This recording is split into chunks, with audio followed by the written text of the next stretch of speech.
জুলাই সনদ কার্যকর করার পদ্ধতি নিয়ে যে রিপোর্ট দেওয়া হয়েছে তাতে যে একটা কূটকৌশল এবং রাজনৈতিক খেলা হয়েছে সেটা এখন আরও বেশি স্পষ্ট হয়ে উঠছে। সমকালের এই রিপোর্টটা আমি আপনাদেরকে বিস্তারিত পড়ার অনুরোধ করব। আমি এই প্রসঙ্গে একটু জানিয়ে রাখি, সংস্কার ইস্যুতে সম্ভবত সবচেয়ে ভালো রিপোর্ট করেছে সমকাল। সংস্কারের খুঁটিনাটি, সেটা কেমন, কি দরকার, কতটুকু আলোচনা হচ্ছে, কোন পয়েন্টে প্রবলেমস আছে, খুবই সিগনিফিক্যান্টলি, খুবই বিস্তারিতভাবে, খুবই চমৎকারভাবে আলোচনা করেছে। যাই হোক, এই রিপোর্টটা আপনারা একটু দেখবেন।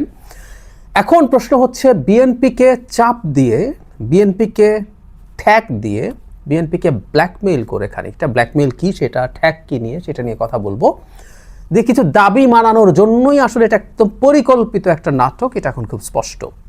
এখন প্রশ্ন হচ্ছে, এই প্রেক্ষাপটে দাঁড়িয়ে বিএনপি এই ঠ্যাক গ্রহণ করবে কিনা, করলে তার কি ঝুঁকি আছে, আর করলেও কেন করা উচিত হবে, সেসব নিয়ে কথা। এই রিপোর্টটায় যেটা বলা হচ্ছে যে একটা রাজনৈতিক সমঝোতার উদ্যোগ নেওয়া হয়েছে। এখানে আমরা খেয়াল করি, মানে বলা হচ্ছে যে সরকার কিছু সিদ্ধান্ত নিজ থেকে নেবে, যেগুলো সুপারিশে ছিল সেখান থেকে এক ধরনের সরে আসা। মানে একটা উপদেষ্টা পরিষদের বৈঠক হয়েছে, সেখানে বলা হচ্ছে জুলাই সনদ বাস্তবায়ন বাধ্যতামূলক না করে আগামী সংসদের সংবিধান সংস্কার পরিষদের জন্য তা নির্দেশনামূলক রাখার পরামর্শ দিয়েছে অধিকাংশ উপদেষ্টা, যে স্বয়ংক্রিয়ভাবে কার্যকর। এই কথাটা একটা ফালতু কথা, অনেকবার বলেছি।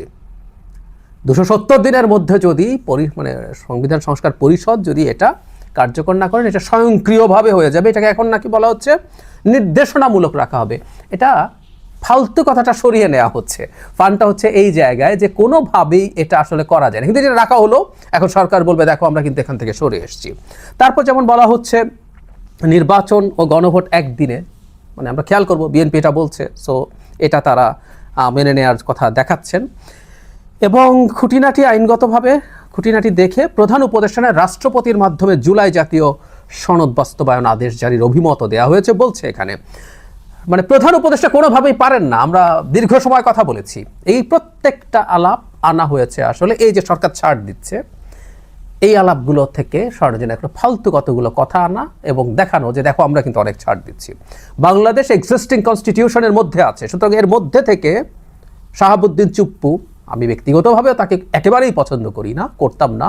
তিনি যখন প্রেসিডেন্ট হয়েছেন বা পরেও যে কোনো সময় তার বিরুদ্ধে কঠোর অবস্থান নিয়েছি, কিন্তু আমাদের এটা সাংবিধানিক বাস্তবতা, তিনি বাংলাদেশের রাষ্ট্রপতি এবং এই ধরনের আদেশ তাকেই দিতে হবে, এটা আমরা বহুবার বলেছি। এখন বলছে আমরা সরে এসেছি। তার মানে সরকার কতগুলো প্রক্সি যুদ্ধ দেখিয়েছে, দেখিয়ে এখন সরে এসে বলছে দেখো আমরা কিন্তু ছাড় দিলাম। এরপর মূল আলোচনা হচ্ছে এরকম, রাজনৈতিক সমঝোতার ক্ষেত্রে বিএনপিকে বলা হচ্ছে দুটো জিনিস থেকে তাদের নোট অফ ডিসেন্ট উইথড্র করে নিতে। একটা হচ্ছে আপার হাউসের পিআর, আর একটা হচ্ছে তত্ত্বাবধায়ক সরকার গঠন পদ্ধতিতে তাদের যে নোট অফ ডিসেন্ট আছে সেটা তুলে নিতে হবে। আর জামাতকে বলছে তারা যেন নিম্নকক্ষে পিআর না চায় এবং নির্বাচনের আগে গণভোট না চায়। আমরা খেয়াল করি জামাতের এই যে লোয়ার হাউসের পিআর নিয়ে তারা প্রচুর স্টান্ট দেখালো, এটা নিয়ে আমরা এই আলোচনাগুলো করেছি যে তারা চাপ রাখতে চায়, এটা রাখতে চায়, তারা আপার হাউসের জন্য একটা বার্গেনিং টুল, এবং গণভোটও তারা একই রকমভাবে করছে।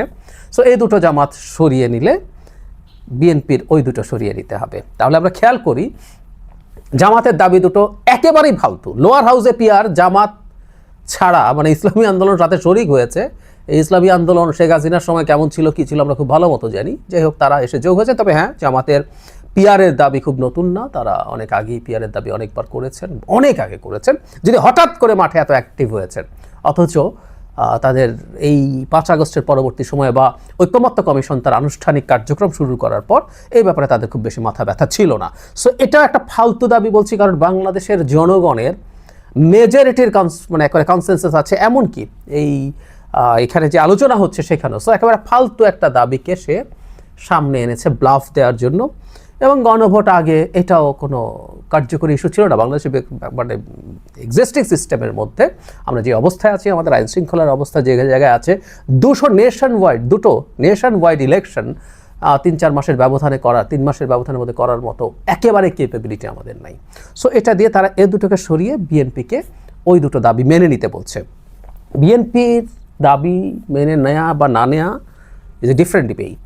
আমি মনে করি বিএনপি, মানে আপার হাউসের পিআরের কথা বহুবার বলেছি, বিএনপির যে ফরম্যাটে পিআর করতে চায় সেটাকে আমি খুব লজিক্যাল মনে করি না। এটা হয় না আসলে, তারা যেভাবে করতে চেয়েছে এটা হলে পিআরের প্রয়োজন নেই।